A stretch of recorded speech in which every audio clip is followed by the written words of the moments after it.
Jangan lupa like, subscribe, dan notifikasi. Baik, kita mulai saja. Dalam sistem administrasi Indonesia ini yang kita hadapi, itu belum memiliki budaya kinerja yang terbangun dengan baik. Kenapa begitu? Karena tidak sama misalnya dengan Singapura ya, yang memiliki memang budaya yang langsung modern karena dibangun dengan perpaduan antara Inggris dengan China yang relatif memiliki memang nilai budaya yang kuat, yang khususnya berkaitan tentu dengan prinsip ekonomi ya. Kemudian kita lihat ekonominya luar biasa maju.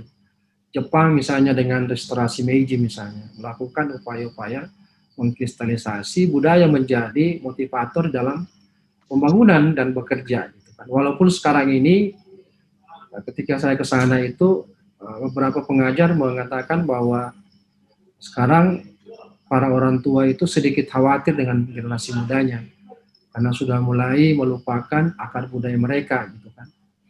Nah ini merupakan tantangan sebuah negara modern, tetapi paling tidak bahwa kita masih bisa menjadikan sebagai negara contoh di dalam bagaimana memajukan negara dan bangsanya.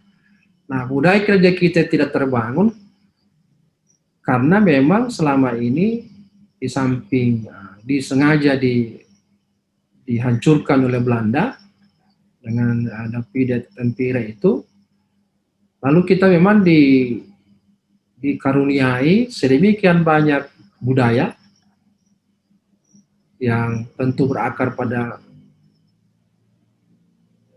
kerajaan-kerajaan di masing-masing daerah, lalu kemudian mencoba dikristalisasi oleh Soekarno dan para pejuang pemuda pada saat itu yang kemudian tertuang di dalam Pancasila.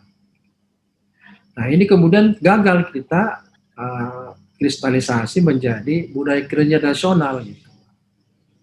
Akibatnya ini yang kemudian tidak terbangun, lalu kemudian diintervensi dengan budaya-budaya kerja global, baik di perusahaan maupun di pemerintahan.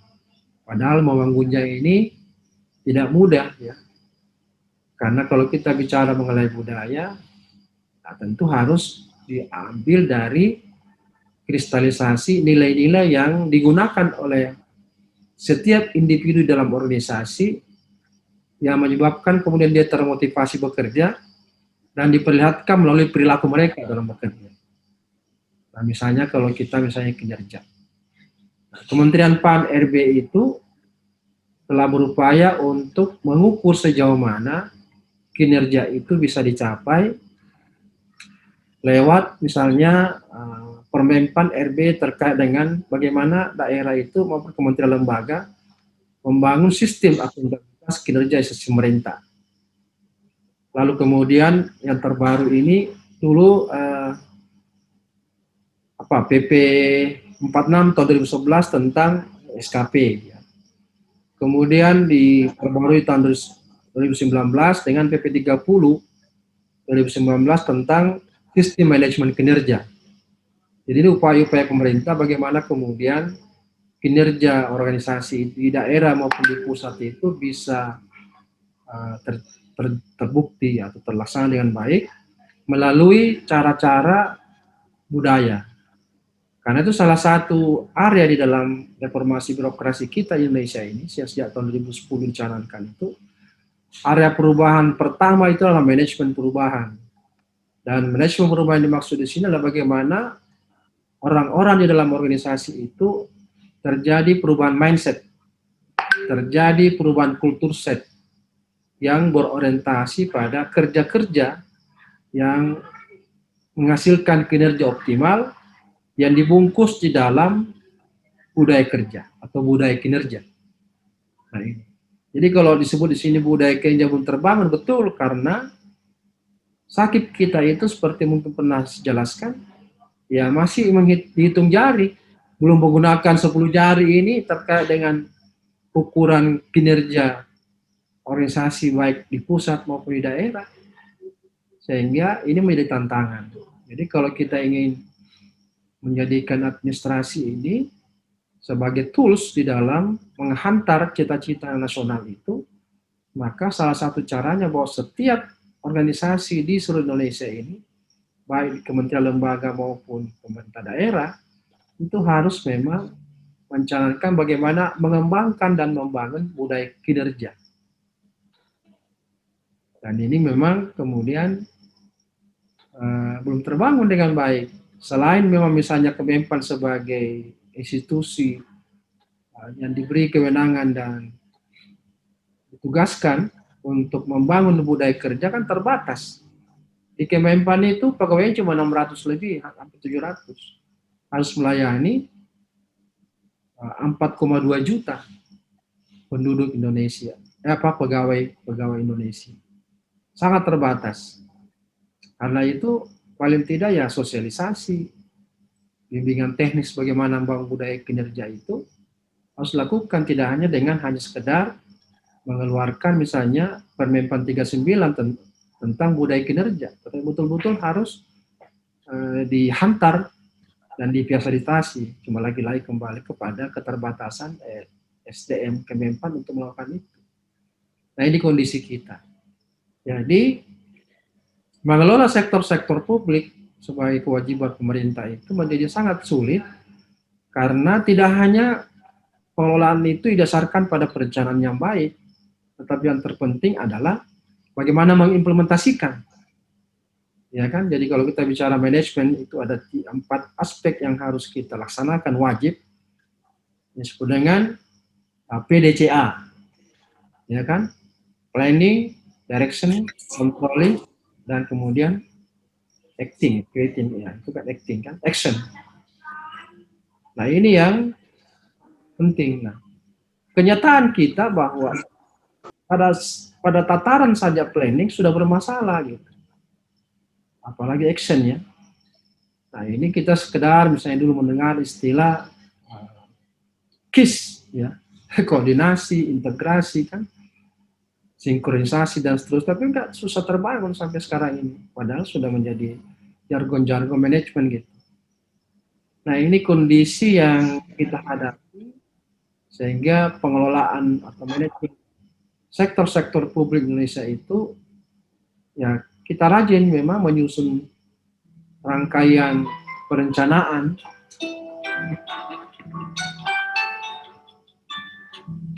Saya mau sebentar dulu ya.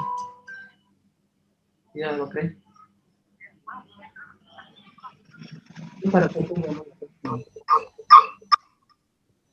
Iya, bisa.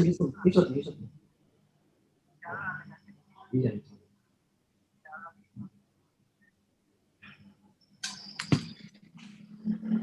Oke, lanjut. Jadi itu yang kita hadapi.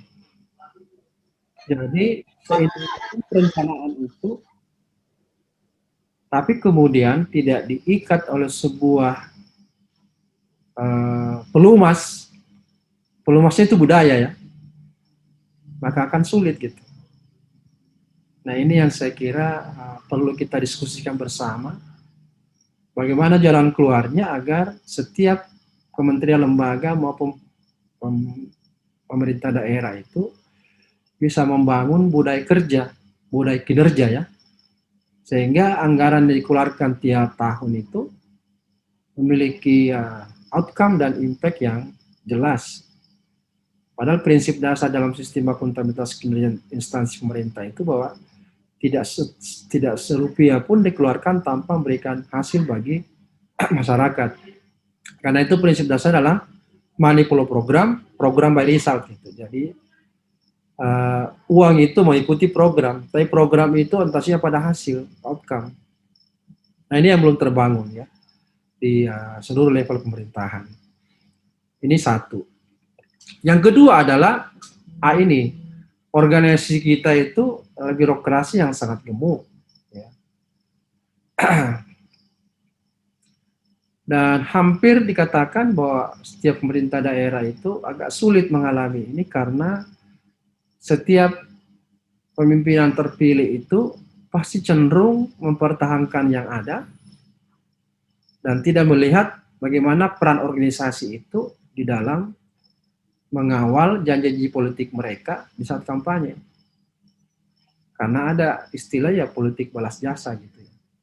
Yang harus diakomodasi oleh kepala daerah. Yang kedua karena memang juga mereka tidak paham gitu tentang bagaimana menciptakan birokrasi pemerintahan yang betul-betul efisien dan efektif. Apalagi kalau kita bicara responsif, itu jauh lagi lebih daripada pemahaman mereka. Sehingga ini menimbulkan pada efisiensi anggaran gitu. Kan rata-rata antara 60 sampai 70% biaya itu digunakan untuk biaya birokrasi gitu kan. Di provinsi saja itu 1 triliun lebih yang kita gunakan untuk menggaji, bukan menggaji, itu untuk membayar TPP, tambahan penghasilan pegawai, 1 triliun lebih. Untuk menggaji tenaga honorer itu sekitar 400 miliar per tahun. Itu kalau larinya ke kesehatan, ke pendidikan, luar biasa kan. Ini karena terus terjadi penggebukan.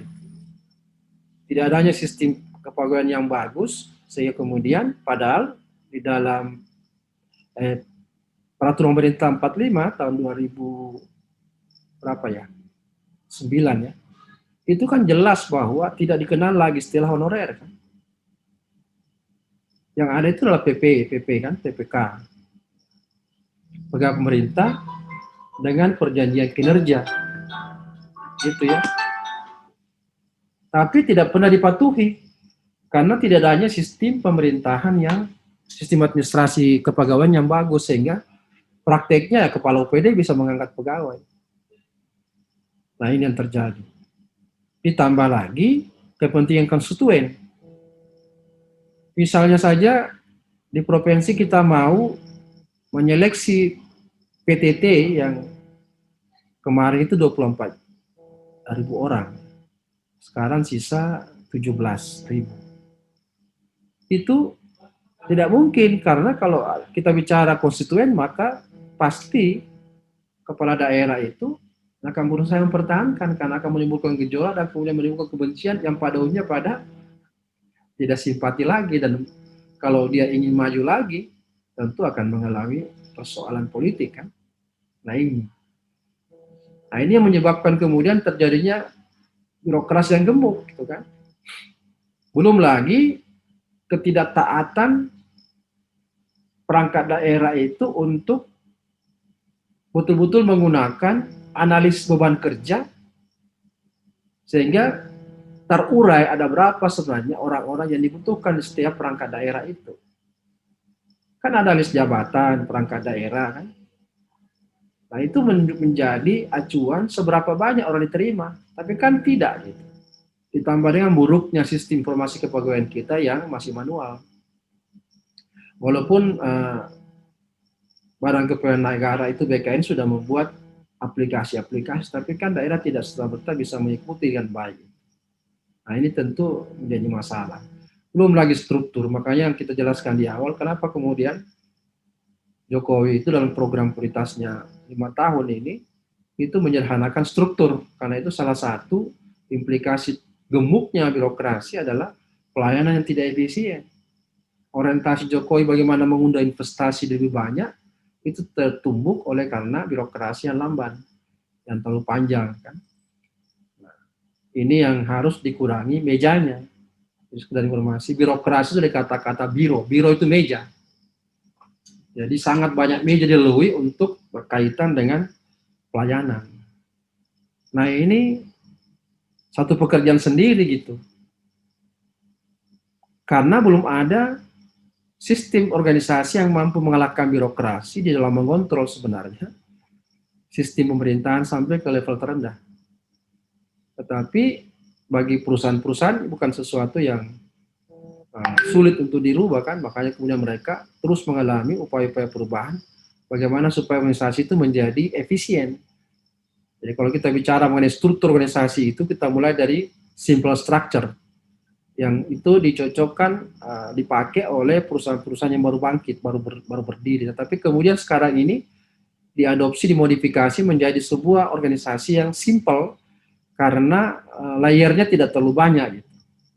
Nah ini yang tren dipakai. Bahkan dengan perkembangan IT kemudian kita dengar istilah struktur yang virtual, organisasi yang virtual, basisnya pada pemanfaatan IT, sekaligus didorong oleh pentingnya pengelolaan sumber daya strategik tidak bertumpu pada sumber daya yang bersifat tangible.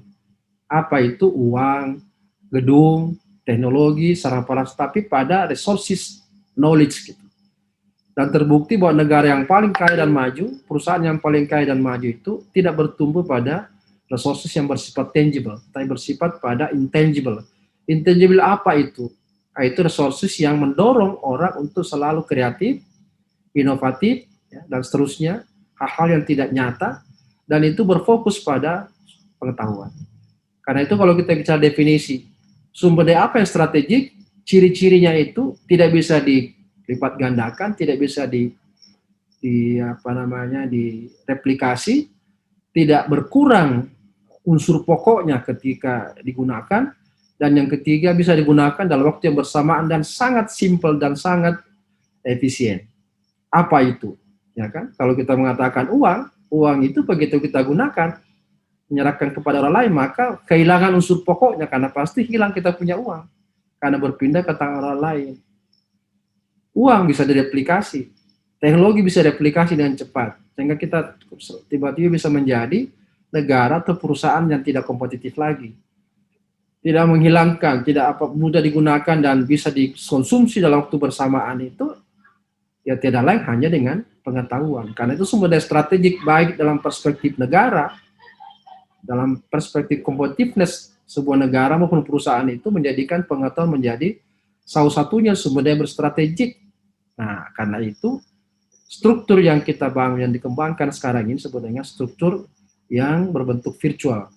Bagaimana kompetensi-kompetensi dan potensi pegawai itu bisa di-share dalam waktu bersamaan untuk menghasilkan sebuah inovasi-inovasi tanpa harus terkendala oleh struktur organisasi yang sangat kental, aturan mainnya, SOP-nya dan sebagainya, dan real time, yaitulah dengan struktur berbau IT. Nah, itu generasi kelima kalau kita bicara mengenai bentuk-bentuk struktur organisasi yang saat ini ada. Nah, itu yang menyebabkan kemudian organisasi yang birokrasi kita gemuk karena belum bisa bergeser ke konteks itu gitu. Nah, ini yang saya kira penting untuk kita pelajari, kira-kira bagaimana menggiring organisasi birokrasi yang sangat gemuk ini ke organisasi yang nimble, smart gitu ya, responsif dan seterusnya. Yang kalau kita dengan istilah itu miskin struktur, kaya fungsi. Nah, itu bagaimana mendefinisikan dalam konteks Indonesia sekarang ini. Apakah harus mengkombinasikan dengan IT? Tapi ini juga tentu skalanya berbeda antara daerah yang sangat ke belakang dengan yang relatif maju dan yang sangat maju.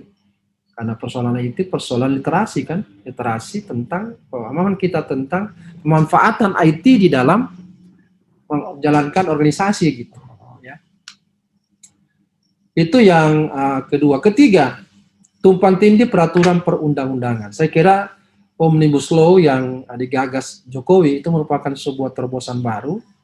Tentu ini memerlukan kehati-hatian karena akan berdampak pada banyaknya kemudian regulasi-regulasi yang tentu memerlukan kehati-hatian karena kalau tidak bisa bertentangan dengan yang ada selama ini. Tetapi tidak dilakukan Omnibus Law sebuah juga pilihan yang kurang tepat karena aturan kita itu tumpang tindih karena setiap instansi misalnya membuat sendiri aturan dan tidak bagus koordinasinya di dalam menjalankan sebuah sektor gitu. Kita lihat bagaimana Kemendagri sebagai tuannya Kementerian Dalam Negeri, tapi kemudian kementerian-kementerian dengan leluasanya memberikan perintah-perintah kepada daerah untuk melaksanakan apa yang menjadi aturan mereka gitu. Jadi akibatnya sangat rendah masalah koordinasi. Saya kadang mencontohkan di kelas itu misalnya pohon kelapa misalnya. Kalau kita bicara mengenai pupuk, maka itu satu kementerian menjadi dinas sektornya.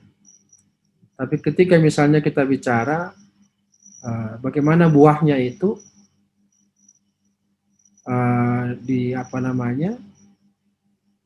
dijual, dikembangkan, itu pasti beda-beda kementerian yang mengelola. Mengekspornya juga beda.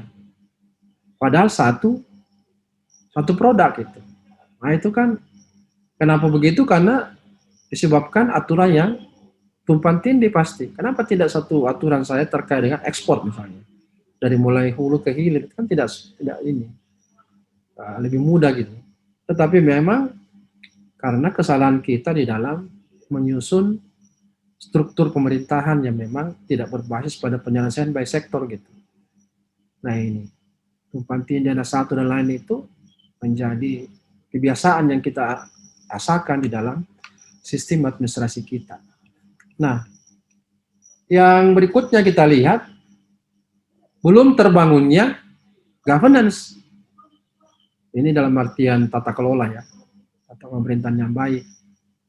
Kesadaran bagi pemerintah dan kemudian kesadaran bagi aktor lainnya selain pemerintah yaitu pelaku usaha, aktor bisnis dan civil society atau masyarakat di dalam bagaimana secara kolaboratif membangun tata kelola pemerintahan yang baik. Ini belum tumbuh. Sebagian pemerintahan masih berkacamata dia yang menentukan seluruh kebijakan-kebijakan berkaitan dengan pembangunan di wilayahnya, tanpa berupaya untuk melakukan kolaborasi dengan 3 aktor lagi yang lain. Padahal disadari bahwa dalam konteks sekarang ini tidak ada sebuah organisasi yang bisa survive tanpa berkolaborasi dengan pihak lain. Yang kita sebutkan dalam teori yang baru disebut dengan networking. Jadi governance itu bicara mengenai teori aktor. Bagaimana aktor-aktor itu bisa menutupi kekurangan kita. Karena tidak mungkin kita mampu memenuhi kebutuhan sendiri kan. Setiap organisasi mengalami kelangkaan resources di dalam menciptakan kalau pemerintahan tentu tata kelola pemerintahan yang bagus. Misalnya saja tentang korupsi. Tidak mungkin korupsi diselesaikan dengan membersihkan pemerintahan sebersih-bersihnya tanpa ada keterkaitan dengan bagaimana aktor bisnis yang mencoba untuk tidak melakukan permainan-permainan yang mendorong kemudian orientasi bisnisnya bahwa kalau mau sukses harus bermain di belakang layar yang tidak sesuai dengan aturan.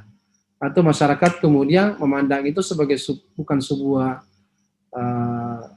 etika yang jelek gitu, yang kemudian berkembang menjadi sebuah norma etika baru bahwa seseorang yang sudah pernah melakukan ini itu akan tercoreng namanya seumur hidup. Misalnya begitu. Akhirnya kemudian orang-orang yang terkena dampak itu kemudian akan terhukum secara sosial dan akan malu. Karena itu kemudian akan malu untuk melakukan karena memang dia tahu akibat daripada itu. Jadi governance itu bicara mengenai bagaimana pemerintah itu berkolaborasi dengan aktor-aktor lain selain untuk memperkuat organisasi juga untuk menutupi kesenjangan resources yang mereka tidak miliki, dan sense of belonging terhadap pemerintah itu menjadi tinggi karena pemerintahan itu bermakna bahwa istilah itu dalam teori public management disebut dengan governance own.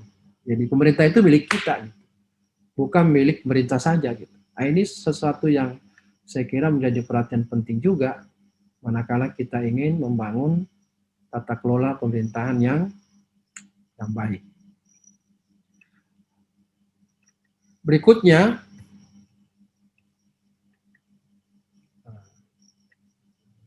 SDM aparatur yang belum kompeten.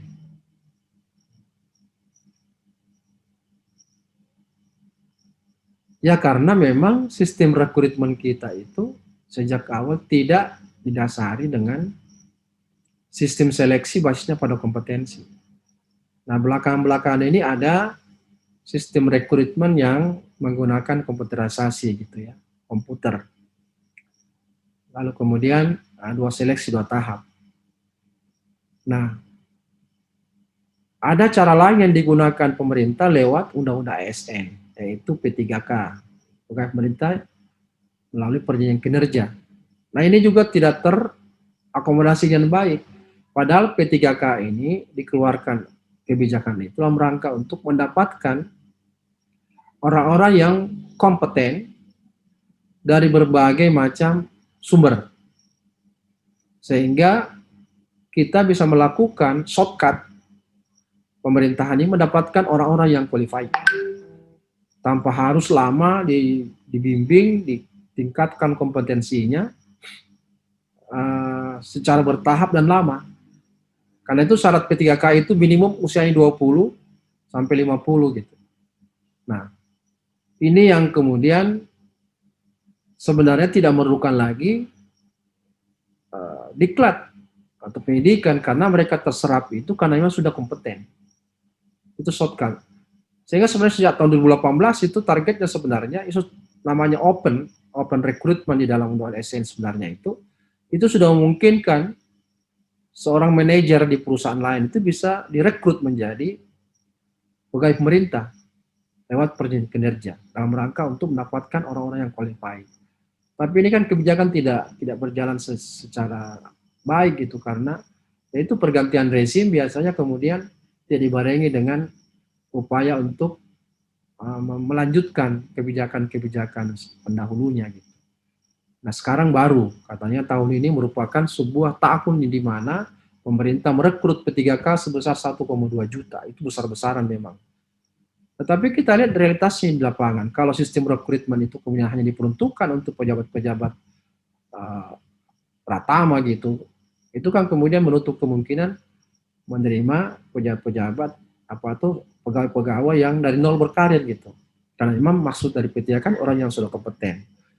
Lalu kemudian mengabaikan banyaknya pegawai-pegawai yang masuk kategori K2 atau PTT pegawai tidak tetap itu yang sangat banyak. Dan itu sudah mengabdi, apa kemudian itu diabaikan semua, tidak usah pekerjakan. Nah, ini juga masalah, jadi banyak sekali masalah kan. Jadi mereka ini masuk istilah saya itu lewat jendela, tidak melalui rekrutmen yang ketat gitu. Nah, kecuali ASN sekarang ini memang sudah melalui tahapan-tahapan seleksi yang cukup baik. Tapi kan kelemahannya lagi, apakah yang diterima itu memang betul-betul basisnya pada kebutuhan nyata di setiap perangkat daerah, karena kita ada jatah kadang-kadang yang diusulkan oleh daerah kompetensi A, tapi yang dibuka kompetensi B. Ini juga inkonsistensi di dalam prinsip otonomi daerah, bagaimana daerah itu betul-betul mengetahui dengan persis kebutuhan pegawai apa dan kompetensi apa yang dibutuhkan. Ini juga masalah juga.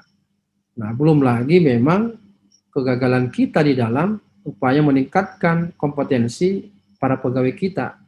Selain ketidaktahuan, yang kedua ya apakah ada niat secara politik maupun komitmen untuk menata itu. Sistemnya ada, apa yang kita sebut dengan sekarang dengan talent management. Talent management itu betul-betul bagaimana mengelola talent-talent ini yang dipersiapkan melalui sistem rekrutmen, baik melalui rekrutmen PNS, CPNS maupun lewat P3K. Lalu bagaimana menempatkannya, bagaimana memberikan reward kepada mereka, bagaimana mengembangkan mereka, dan bagaimana evaluasi mereka. Nah, hasil evaluasi ini menjadi dasar dalam sistem informasi kinerja kita di pemerintah daerah itu untuk kemudian memberikan rekomendasi bahwa tahun ini sekian pegawai yang harus di-upgrade kompetensinya lewat pendidikan A, B, C, D, E. Tapi kan sistem diklat kita kan business as usual gitu. Diklat PIM, diklat teknis fungsional yang dianggap sebagai sebuah rutinitas yang tidak berbasis pada need assessment. Ya kan, tidak pernah itu dikaji bahwa perangkat daerah A ini hasil evaluasi kinerjanya sekian, kenapa tidak tercapai kinerjanya, akan disebabkan karena kompetensi atau kualifikasi SDM-nya itu memiliki kekurangan A, B, C, D, E. Sehingga itu yang direkomendasikan oleh BKD kepada Badan Pengelola Sumber Daya Manusia untuk mendiklat mereka. Tidak. Padahal ada anggarannya setiap PPDE itu, setiap orang karena kewajiban pemerintah untuk memberikan peningkatan kapasitas melalui Undang-Undang ASN di mana 72 per jam kan diberikan. Nah, uang itu bisa digunakan tanpa harus menggunakan APBD khusus. Tapi sekarang ini dengan kebijakan baru itu selain inspektorat ada namanya BKD, BPSDM dianggap sebagai mandatory spending yang diberikan kewenangan untuk melakukan besaran anggaran berdasarkan mandatori dia. Karena sedemikian pentingnya SDM. Jadi BKD, BPSDM itu dipandang sebagai perangkat daerah yang memiliki mandatori untuk membelanjakan sesuai persentase yang diatur dalam aturan itu, selain inspektorat. Jadi sebenarnya tidak ada alasan untuk tidak kemudian melakukan upaya pengembangan SDM. Karena ada semua dananya. Dan institusi yang menangani itu memang sudah ada kan, BKD dengan BPSDM. Bekerjasama dengan di Setda itu disebut dengan Biro Organisasi, di kabupaten namanya Kabak Tala atau Kabak Organisasi. Berikutnya, tumpang tindih kewenangan. Ini juga yang saya kaitkan tadi dengan tumpang tindih peraturan perundang-undangan. Ini juga yang menjadi persoalan. Agak saya percepat pertemuan karena saya ditunggu untuk tes antigen, karena saya berangkat ini ke Jakarta sama Bu Rektor, jadi saya percepat sedikit. Udah menunggu labnya. Yang berikutnya adalah pelayanan publik yang masih buruk. Nah, ini kesadaran akan pentingnya setiap perangkat daerah yang memberikan pelayanan kepada masyarakat melakukan survei-survei sebut dengan survei kepuasan masyarakat atau SKM. Ini belum sadar. Di mana kita lihat kesadarannya ketika dalam anggarannya itu, setiap perangkat daerah itu punya anggaran khusus untuk melakukan survei kepuasan masyarakat. Padahal setiap tahun ini tanggal 8 itu Menpan mengundang semua daerah untuk diberi penghargaan indeks pelayanan publik. Itu ada penilaiannya setiap tahun. Belum lagi diberikan juga dana insentif daerah bagi daerah yang melakukan inovasi di bidang pelayanan publik. Itu tidak main-main, dapat 9 miliar per tahun. Kalau dia dapat inovasi masuk dalam ranking 45 top 45 oleh Kemenpan. Itu dapat 9 miliar. Memang ada upaya pemerintah itu untuk menghargai sebenarnya inovasi-inovasi di bidang pelayanan publik. Karena disadari bahwa tugas pokok pemerintah itu memberi pelayanan. Karena itu Kementerian Keuangan bekerjasama dengan Kemenpan itu menyediakan anggaran untuk itu. Jadi hanya 2 yang diberi anggaran disebut dengan DID itu, yang di luar DID biasa, itu hanya sistem akuntabilitas dan sistem pelayanan publik. Itu 2 aspek yang sangat dihargai pemerintah itu yang kemudian tertuang di dalam peraturan untuk memberikan dana insentif daerah bagi daerah yang mampu mempertanggungjawabkan anggarannya lewat kinerja-kinerja dengan skor tertentu. Demikian pula pelayanan publik spesifik yang melakukan inovasi-inovasi. Nah, di daerah Sulsel ini banyak. Tahun ini ada 118 inovasi di provinsi. Tapi apakah itu kemudian masuk ke top 45 itu kita lihat nanti. Tapi yang jelas sudah ada seleksi yang sekitar 80-an masuk di top 90.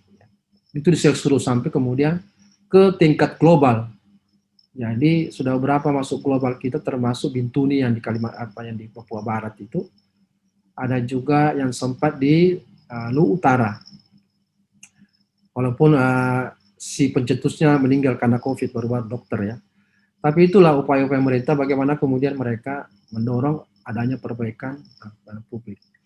Kemudian berikutnya berkaitan dengan pola pikir ya rule based, seperti yang kita pernah jelaskan bahwa upaya reformasi birokrasi kita menghadapi situasi yang sangat sulit karena menggiring pemerintahan itu kepada performance based. Jadi berbasis pada kinerja seperti yang saya singgung di awal tadi, membangun kinerja, budaya kinerja. Karena kita sekarang ini masih terakui bahwa cara kita bekerja itu masih berbasis pada aturan, bukan pada misi.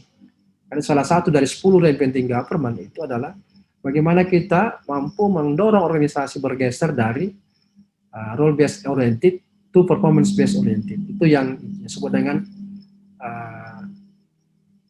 role based rather than mission driven. Jadi bagaimana kita bergeser dari mission driven to role based to mission driven gitu. Jadi organisasi itu lebih menekankan pada aspek misinya dibandingkan aturan. Nah, ini yang sulit karena seperti pernah saya singgung yang lalu bahwa proses bekerjanya birokrasi di Indonesia itu masih dihantui oleh instrumen-instrumen input dan proses, bukan pada misi. Padahal salah satu kewajiban pemerintah itu adalah mensurvei tingkat kepuasan publik terhadap kinerja pemerintah. Ini juga yang belum terlaksana. Padahal kalau kita bicara mengenai governance, maka prinsip governance akuntabilitas itu bicara mengenai bagaimana pemerintah bertanggung jawab keluar dari cara pandang internal gitu. Jadi kalau kita bicara mengenai responsibility dengan akuntabilitas itu berbeda. Responsibility bicara pertanggungjawaban hierarkis dalam organisasi, sementara akuntabilitas bicara pertanggungjawaban kolektif organisasi kepada publik. Dua hal yang berbeda. Tapi kita belum terbangun ini. Yang ada responsibility atau legal accountability atau political accountability, tapi public accountability masih rendah. Nah, ini karena kita belum mengacu pada pemikiran rule based, harus mengacu pada misi. Jadi misi organisasi kan setiap kepala daerah itu setiap mengajukan diri menjadi calon pasti ditentukan ada berapa misinya. Nah itulah yang menjadi acuan sehingga aturan-aturan yang berkaitan menghambat pencapaian misi harus di drop gitu, jangan dipertahankan. Tapi kan dua hal yang berbeda. Janji politik dengan aturan main tidak pernah cocok gitu. Aturan main. Target-target lewat misi tetap ada, tapi itu kan tidak didukung dengan pola pikir yang mission driven gitu. Nah ini yang saya kira menjadi salah satu perhatian kita. Nah ini yang terakhir saya kira menjadi penting di dalam bagaimana kita membangun administrasi Indonesia. Notabene adalah bagaimana kita mengelola sektor-sektor publik sebagai bagian penting dari kerja-kerja dalam pemerintahan, yaitu belum responsif dan akuntabel. Ini tentu berkaitan dengan inovasi, berkaitan dengan pelayanan publik, berkaitan semualah 8 di atas itu harus dilakukan upaya-upaya perubahan yang sistematis dan berkelanjutan yang kadang-kadang mungkin perlu radikal gitu. Sehingga organisasi birokrasi kita bisa responsif. Juga ditunjang oleh sistem administrasi yang responsif.